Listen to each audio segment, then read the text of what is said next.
What could make 9 experienced hikers abandon their tents in the middle of a freezing night, only to meet their tragic end? This is the baffling question that lies at the heart of the Dyatlov Pass incident. It was the winter of 1959 in the Ural Mountains. A group of hikers, young, vibrant, and full of life, set off on an expedition, blissfully unaware of the fate that awaited them. The Dyatlov Pass incident is a chilling tale that has puzzled investigators, historians, and curious minds alike for decades. It's a story brimming with inexplicable circumstances, strange injuries, and an eerie absence of plausible explanations. The reality of what transpired that fateful night remains shrouded in mystery, as elusive as the snowflakes that blanket the pass. This is no ordinary campfire story, my friends. It's a deep dive into the unknown, a journey into the heart of a real-life enigma. So strap on your gear, brace for the cold, and climb with me as we ascend the icy slopes of this unsolved mystery. Picture this: the Ural Mountains, Russia, 1959. A range known for its harsh conditions, its severe cold, and its imposing peaks that stretch out across the landscape like the spine of some ancient sleeping giant.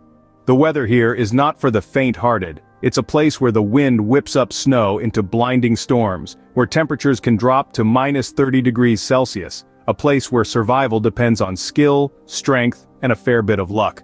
In this unforgiving terrain, a group of 10 young hikers, students from the Ural Polytechnic Institute, embarked on a journey. They were led by Igor Dyatlov, a 23-year-old radio engineering student.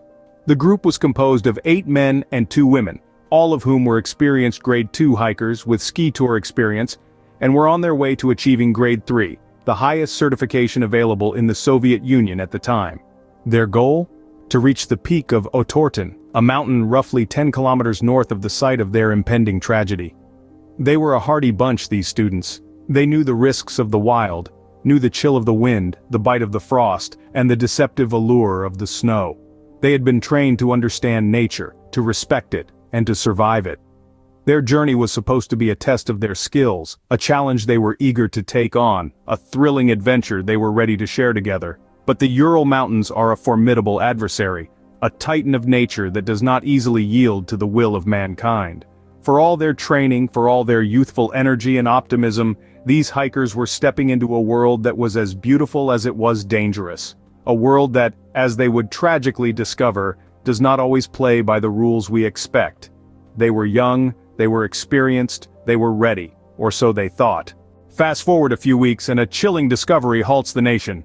The search parties, composed of volunteers and military personnel, had been combing the Ural Mountains for what felt like an eternity. Then, they stumbled upon it, a macabre tableau etched in the snow. The first thing they noticed was the abandoned campsite.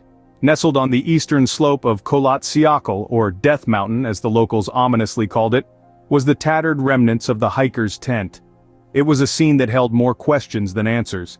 The tent had been slashed open from the inside, and all their belongings, including their boots and outerwear, were neatly arranged inside. The perplexed rescuers then discovered a trail of footprints etched in the snow and leading away from the campsite.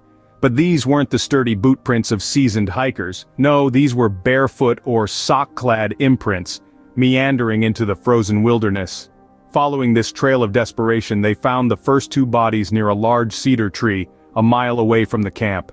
These unfortunate souls were barefoot and dressed only in their underwear. The scene was jarring, to say the least. What could have driven experienced hikers to flee their tent in the middle of the night, inadequately dressed for the sub-zero temperatures? In the days that followed, more bodies were discovered, all scattered within a mile radius of the campsite. Some had horrific injuries that couldn't be explained by a fall or an avalanche. Crushed ribs, a missing tongue, and signs of radiation. Yet there were no external wounds, and the cause of death was hypothermia. The state of the bodies, the condition of the campsite, the inexplicable injuries, and the fact that they had fled their tent without their gear, all of it was baffling. The scene painted a picture of chaos and fear, but what exactly happened? And now, we tread into the realm of speculation. Our journey through the Dyatlov Pass incident has led us here, to a crossroads of theories, each with compelling arguments and glaring flaws. As we delve into these theories, remember, the truth often resides not in the clear-cut answers, but in the shadows of uncertainty. First, we encounter the avalanche theory. Many argue that a sudden, unexpected avalanche could have caused the hikers panic, leading them to cut their way out of the tent and flee without adequate clothing. But here's the rub. There were no signs of an avalanche at the scene, and the experienced hikers would have chosen their camping spot wisely to avoid such a risk. So, while plausible, the avalanche theory leaves us with more questions than answers. Next, we step into the unsettling world of infrasound. Some suggest that a phenomenon known as Kármán vortex street might have occurred. This creates a series of mini tornadoes that generate low-frequency sound waves, or infrasound, which can induce feelings of fear, discomfort, and even hallucinations. Could this have driven our hikers to irrational behavior? Maybe.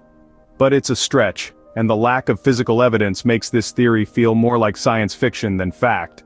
Turning a corner, we stumble upon the military involvement theory. Rumors of secret military tests, parachute mines, and radioactive contamination have long swirled around the Dyatlov Pass incident. Yes, traces of radioactivity were found on some of the hikers' clothes, and their injuries were indeed consistent with a blast. But without concrete evidence, this theory remains shrouded in conspiracy and conjecture. Lastly, we venture into the realm of indigenous tribes. The local Mansi people were initially suspected, as the hikers had ventured into their territory. Yet the Mansi were known to be peaceful, and there was no evidence of a struggle or confrontation at the scene. This theory, like the others, holds intrigue but lacks concrete proof. The theories surrounding the Dyatlov Pass incident are as vast and varied as the Ural Mountains themselves.